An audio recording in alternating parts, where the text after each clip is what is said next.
हमने अपने जीवन में ऐसे दृश्य कभी नहीं देखे हैं। आज हमने इसे देखा है क्योंकि ईरान ने इजराइल को नष्ट कर दिया है, जिसे आपने पहले कभी नहीं देखा है। आपने हॉलीवुड फिल्मों में इस तरह की युद्ध कभी नहीं देखी है।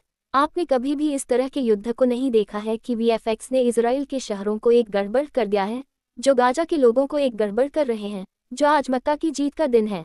आज हम जानते हैं कि आज भी इतना विनाश हुआ है कि वह बहुत ही विनाश कर रहा है हमारे जीवन में, और इस स्थिति में इस तरह की तबाही को देखा गया है। ये सिर्फ यह नहीं है कि उन्होंने पूरे हस्पताल को नष्ट कर दिया है, जो कि सेना की हस्पताल थी जहां इजराइल के सैनिकों को रखा गया था, और हस्पताल को नष्ट कर दिया गया था जो मूल रूप से, और हस्पताल को उड़ा दिया गया था जो कि इजरायली के पास है, जो कि इजरायली सोल्जर्स को देख रहे हैं। इस स्थिति में आज एक स्पष्ट संदेश दिया गया है। उन्होंने ईरान से 30 मिसाइलों को निकाल दिया है और कई तालिबान और अन्य लोग इसके चारों ओर चले गए हैं। यह एक ऐसा विनाश था कि आज इजराइल अपने घुटनों पर गिर गया है। ईरान ने यह नहीं सोचा है कि कोई भी देश इजराइल को बहुत अधिक नष्ट कर सकता है, और उन्होंने जो कुछ भी किया है वह कुछ भी नहीं बताता है कि वे क्या कर रहे हैं, और उन्होंने कहा कि वे क्या कर रहे हैं।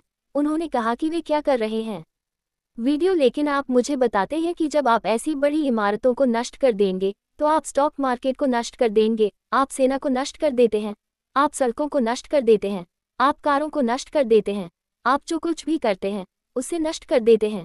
वे इसका बीमा कर चुके हैं, और इस मामले में उन्होंने एक खंड को बाहर निकाल दिया है कि वे इस तरह के एक बुरे राज्य में नहीं हैं, क्योंकि वे इजराइल को छोड़ देंगे, क्योंकि वे 90% को छोड़ देंगे, जो कि 90% नहीं है आश्रयों। और जब वे अपने घरों से बाहर आते हैं और अपनी कारों, अपार्टमेंट, इमारतों, शेयर बाजार की इमारतों के विनाश को देखा है, तो ईरान ने इतना नष्ट कर दिया है कि इजराइल ईरान में इतना कुछ नहीं कर पाए हैं कि उन्होंने अपनी आंखें खोल दी हैं, और वे एक शासन परिवर्तन ऑपरेशन कर चुके हैं। हम उसे नष्ट कर देंगे, हम उसे नष्ट कर देंगे।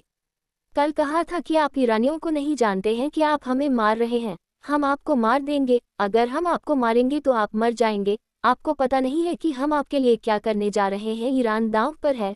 उन्होंने इमारत को नष्ट कर दिया है। उनकी सबसे बड़ी रणनीति ईरान और इजराइल की रक्षा प्रणाली में है। यह अब तक की सबसे बड़ी रणनीति है। और क्या आप जानते हैं कि यमेन और हेजबोल की कितनी है? हिजबुल्लाह के वीडियो पूरे ईरान टेलअवीव देकर हसन नसरुल्लाह के रूप में जीवित थे। वे ड्रोन बेच रहे थे और उन्होंने 45 मिनट के लिए वीडियो बनाया था। ईरान ने ये रणनीति बनाई थी और उन्होंने 45 मिनट के वीडियो को बनाया था। कहना, उन्होंने कहा कि हम युद्ध जीत रहे हैं, जो वह कह रहे हैं कि हम युद्ध जीत रहे हैं। संपूर्ण तेल अवीव आपको समझ में आ रहा है। यह अब इसके विनाश की शुरुआत है। यहाँ सबसे बड़ी समस्या यह है कि ईरान ने कहा है कि हम उन मिसाइलों का उपयोग नहीं कर रहे हैं जो इजराइल को नष्ट कर देंगे अगर वे पूरे तेल अवीव हस्पताल को नष्ट कर सकते हैं। हस्पताल हैं। क्या वहाँ कोई सशस्त्र बल नहीं थे? क्या वहाँ कोई अन्य सुविधाएं नहीं थीं? मुझे बताओ, यह इमारत क्या है? ये दुनिया में 6वां सबसे बड़ा है और इसकी कीमत $5 बिलियन है। वैज्ञानिक, पीएचडी शोधकर्ता और लगभग 2500 लोग हैं जिनके शोध और शोध की मात्रा जो इजराइल की रक्षा, कृषि और प्रौद्योगिकी में मदद करने के लिए किया जाता है, वह एक बहुत बड़ा हिट है। जिसका शोध और शोध की मात्रा जो इजराइल की रक्षा, कृषि और प्रौद्योगिकी की मदद करने के लिए किया गया है, इसलिए ये हमला था। असली समस्या यह है कि इजराइल को विदेशी मीडिया में जाने की अनुमति नहीं है। आप यह नहीं बता सकते कि आपने क्या नष्ट कर दिया है। उनके पास केवल एक चीज़ है। तुम मुझे एक बात बताओ, पूरी इमारतों को देखो। ये इमारतें क्या हैं? वे नष्ट हो गए हैं। उन्होंने पूरे अस्पताल को नष्ट कर दिया है। यहाँ कोई मरीज नहीं थे। अब वे लोगों को मालबा से बाहर ले जा रहे हैं, और जाहिर है वे जीवित नहीं हैं जितना कि वे नष्ट हो गए हैं। सबसे बड़ा सवाल ये है कि आपकी मिसाइल कहाँ हैं? आपकी चीज़ें कहाँ हैं? आपके बचाव कहाँ हैं? थॉड विफल हो गया, तीर विफल रहा, डेविड का स्लिंग इसके अलावा विफल रहा, पेट्रियट आयरन डोम में विफल रहा। आप उन्हें नामांकित करते रहते हैं, वे सभी विफल होते हैं जहां वे हैं। हमारे पास जेरिको मिसाइलें हैं। हमारे पास यह है। हमारे पास है कि आप ईरान को खुले तौर पर बुला रहे हैं जहां आपकी मिसाइलें हैं। हमारे पास जेरिको मिसाइलें हैं। हमारे पास यह है। हमारे पास है कि आप ईरान को खुले तौर पर बुला रहे हैं। हम चाहते हैं कि ट्रंप पर एक शासन परिवर्तन को देखो। मैं अयातुल्ला को मार डालूंगा। मैं उसे मार सकता हूँ। मैं उसे नेतन्याहू को देखूंगा। मैं उसे मारने जा रहा हूँ।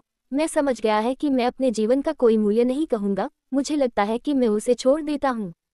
यहाँ समझने के लिए एक बात नहीं लड़ना यह है कि यहाँ जो विनाश यहाँ हो रहा है और जो कुछ भी आप अपने सामने देखते हैं, वह एक सवाल अभी भी हर किसी के दिमाग में बज रहा है। जीवन का कोई ज्ञान नहीं है कि इजरायल आयतुल्लाह को मार सकता है। उसका कारण यह है कि वह एक गद्दार है। मान लीजिए अगर वे कुछ करते हैं तो क्या ईरान रुक जाएगा? अगर ईरान रुकता नहीं है, जैसे कि अफगानिस्तान में मुल्ला उमर के साथ आज ध्यान रखें, दुनिया में कोई भी बल इजरायल को लोगों को मारने से नहीं रोक सकता है।